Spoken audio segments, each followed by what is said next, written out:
We're sitting in front of a Touchdrive TD2S for this video. One of the things about the 2S is it's 25 buttons wide and it has the dedicated keypads in every row.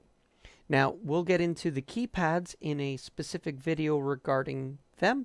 For this, we're just going to do a walk around of the panel. When you look at an ME row, no matter which size you have, each row is going to be similar. The top of each row, these are the user select buttons that you're able to assign to multiple different functions from dashboard or directly on the panel. Now, they come from the factory with specific keycaps and default assignments. But as we stated, you can change that inside of dashboard. And of course, we're going to cover user assign buttons in another video. What these buttons do will have a direct interaction with what the row is doing, as well as what the delegation bus is doing. Default, you're going to have key types on the left-hand side. Then in the next module, we've got our row assignments. So this allows us to delegate the row and select what we want the row to be assigned to. Here it's on ME1. I can delegate to any of the mini MEs. We can also delegate the key bus itself by selecting, for example, auxes, or in the key select area, these will also change the row to the keyer that is being controlled. There's also memory recall functionality. So changing the row goes into split mnemonics and we get the names of the memories. And we can also delegate to custom control banks and get the split mnemonics with the custom controls. If I hold the button, I can also tap. If I hold an aux bus, I can also tap. Because again, these rows are full touchscreen displays. So everything here can be interacted with. Additional method of switching the row is simply done by selecting the label in the vertical touch display. And that would allow me to select any of my keyers for this ME or mini ME. I can select any aux bus. So simply by selecting aux, now I can either press the button at the top of the row or just tap the screen, and now I see it's aux 17. We can change to memory bank mode as well as CC bank, and at any point we can just exit out. Similarly, for delegating the row, if I want to reuse these user buttons for other direct access functions, like maybe custom controls directly on a button, I can still delegate the row by simply tapping inside of this area and being able to change to any of my MEs, mini MEs, or multi-screen by just tapping on that function. I can see that this is my background bus and this is my preset. But you'll notice because there is a outline around it, this tells us it's more than a label, it's also a button. This will put the row into touch map mode. And this allows us to do a touch interface to quickly assign buttons to sources. Now we'll cover that in a separate video about touch map. So you've got your background bus, your preset bus, your delegation bus, and your direct access user buttons that can be used for multiple functions, including delegating rows, selecting key types, as well as changing the entire ME in and out.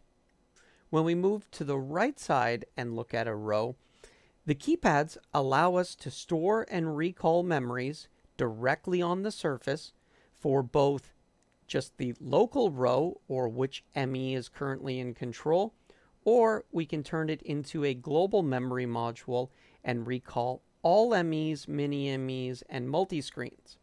Additionally, you can just select which pieces you want to recall by holding down and selecting which ones to include or uninclude. Again, we'll get into more specifics about the keypad with how to use all the features and functionality in a separate video. To the right, you will find your next transition area. And the next transition area allows you to select your background and any combination of the keyers to perform a transition. We've got dissolves, wipe, DVE transitions, all depending on whether you're using an ME or a mini ME. And of course, media wipes, which leverages the built-in animation stores with audio to perform transitional elements.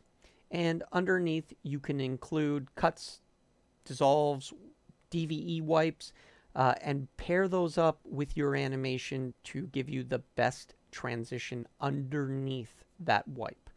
Highlighting that those don't use any of your regular ME keyers. That is a transition area keyer, same that we use for DVE transitions as well. With Touchdrive, we added an extra row, so there are now 3 user buttons, and these can be used to assign anything you want to them, including custom control macros. We've got the roll clip functionality for being able to enable and disable that on the fly, and of course your cut auto, and then our fader handle. To the right of that on this row, we've got our keyer control area. Now, we took similar keyer control side by side from Acuity and brought it into the Touchdrive series. So now you have a key select button at the top of the row. And if we look at ME1, for example, I can delegate to any of the 4 keyers in my graphite full ME. And I have dedicated cut and auto trans buttons for each of those. In the displays, you'll also be able to see what the source is, what the key type is, and what its individual dissolve next trans rate is for the auto trans buttons. On the 2S, looking at the bottom row now, we see that the left side is identical to the top. So the bottom and top rows are identical. You can set these up independent of one another. So these user buttons can be completely independent of those user buttons. Gives you lots of direct access to memories, custom controls, and other user functions, which you can assign separately between the rows. You have your memory keypad, then the difference being we've alternated the position of the next trans. So the transition module on the program row, or the closest row to you, allows you to have the fader furthest to the right. That way there is no reaching over the fader to get to buttons. Instead, everything is kept to the left and no obstructions. When we look at the top, we've got our mini menu control. And so this menu system works in conjunction with the touchscreen menu. But it allows you direct access to values which will auto-follow, and it makes it a lot easier to fine-tune with having these digital encoders. You can also navigate the menu just like you would in a Carbonite series, and this is full touch. So I can even navigate using the touchscreen or using the buttons. The menu layout buttons are the same as we had in Carbonite. You have a menu button, a lock, a custom control to get into the custom control menu for building custom controls, which again, of course we can do that in the menu screen, but this allows us quick access to start, stop, record, append, do all these functionality directly on the control surface. We've also got our hold and reset buttons. So again, for the joystick, being able to hold it onto, say, the DVE, and then we have our reset so that we can reset the different functions. The joystick is a new 6-axis joystick, so it does have left, right, down, up, but it has slide. So those are tilts, but you can also slide left, slide right, slide up, slide down. You can pull it out, you can push it in, and it can rotate. On the side of the panel, you'll find a direct access USB 3 port, which makes it easy to take your stills, animations, and plug it directly into the Touchdrive now and upload them. On the back of the panel, there are additional USB ports. That way you can also plug in mice and keyboards if you want those for dashboard. That's the quick walkthrough of the physical surface and what each of the rows and modules do.